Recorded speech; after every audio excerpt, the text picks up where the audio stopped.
Attorney Ricky Tumutorgo, nagtataguyod ng katotohanan, nakikipaglaban para sa bayan.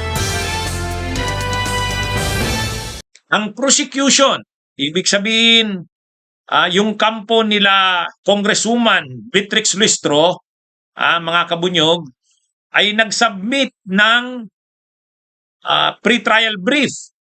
Ang nakalagay nilang testigo, ayon sa sinubmit ng kampo ni Beatrix, ni Congresswoman Beatrix Luistro, mga kabunyog, ang isinubmit nilang listahan ng mga testigo ay dati 25, di ba? Sabi ni Congresswoman Beatrix Luistro, hindi na lang 25. Hindi na lang 25 at hindi rin 30. More than pa sa 30. It is more than 25. The witnesses is not only 25, it's not only 30, it's even more. As to the exact figure and who these witnesses are, let's wait until the pre-trial brief is filed with the impeachment court today. So medyo maraming testigo ang Maraming testigo ang kampo ng prosecution. Mga kabunyog. More than 30 daw.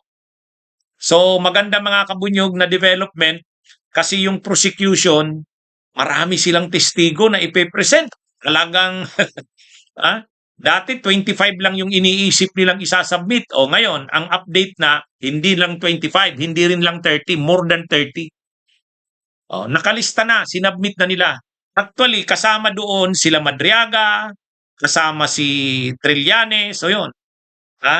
Kaya itong mga kabunyog, nag-submit na rin ang prosecution ng kanilang lista ng mga testigo at ebidensya at ang nakalista nila, mga kabunyog, ang nakalista na testigo ay more than 30.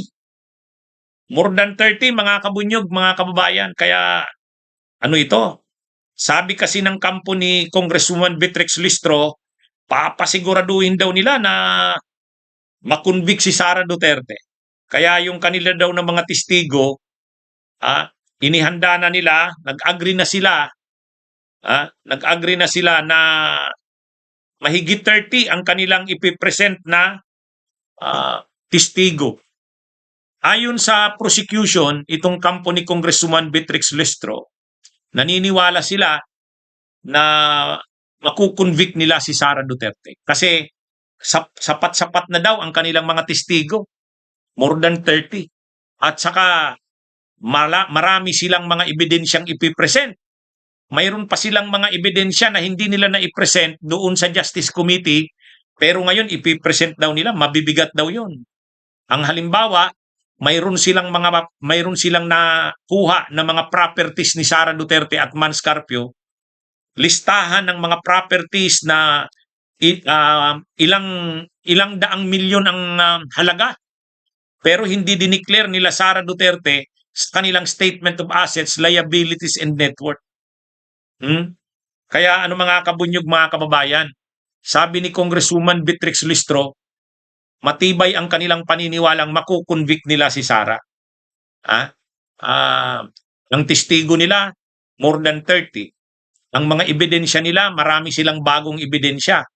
Ang sabi nga ng prosecution, kung si dating Chief Justice Renato Corona ay na-convict ng impeachment court dahil may mga ari-arian siya na hindi niya dineclare sa salin. Pero napatunayan na mayroon siyang ganung mga ari-arian kasi may mga certifications ng mga ari-arian na yon. At ang halaga ng nasabing ari-arian ni dating Chief Justice Corona ay ilang pung milyon lang. And yet, nakumbinse ang mga senator judges na dapat i-convict si dating Chief Justice Corona kasi nga, bakit hindi mo dineclare ang mga ari-arian mo sa iyong salin? Kaya sabi ng prosecution, kung si dating Chief Justice Corona ay na-convict dahil sa ganun, ang halaga ng hindi niya dineclare na ari-arian ay ilang pung milyon lang. Ito pa kayang kila Sara at Manscarpio na ilan daang milyon, aabot daw ng bilyon hindi nakadeclare sa SALN. Properties yan. Kaya medyo mabigat nga, mga kabunyog, mga kababayan. Kaya sabi ng kampo ng prosecution, alangan namang kung doon nga kay Corona ay na-convict ito dahil hindi niya ni-report ang mga properties niya. Ang halaga lang ng properties na hindi niya ni-report medyo maliit lang, pero na-convict si Corona. Hindi niya dineclare sa kanyang SALN. Samantalang ito, kay Sara Duterte at Manscarpio, ilan daang milyon, aabot daw sa bilyon halos O yan, mga kabunyog. Kaya sabi ni Congresswoman Beatrix Listro, ipipresent nila yan. Marami pa daw silang ipipresent na mga ebidensya. Kaya sabi nila, sa totoo lang, ewan daw kung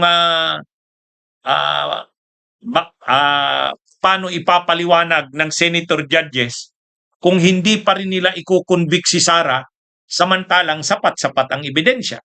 Kung magiging fair lang talaga ang senator judges, dapat talaga nilang i-convict si Sara kasi napakaraming ebidensya na at testigo.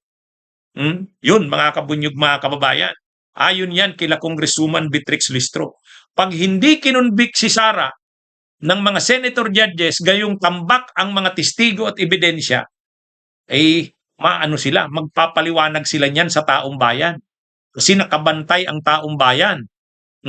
Kumbaga sa taong bayan, kitang-kita na ang ebidensya, tapos yung mga senator judges, hindi pa rin siya i-convict. Mahirap yan. Mahirap yan. Kaya kung kay Corona, maliit lang yung halaga ng mga properties na hindi i-declare sa SALN, Statement of Assets, Liabilities, and Net Worth. Ito pa kaya na halos bilyon? Bilyonan niya ang halaga, tapos hindi mo dineclare? Bunyog, bunyog, halikan na kasama ka. Bunyog, kapag buklod ay may pag-asa. Luzon, Visayas, Mindanao, isa ang pananaw. Sa bagong Pilipinas ang bunyog isisigaw. Bunyog.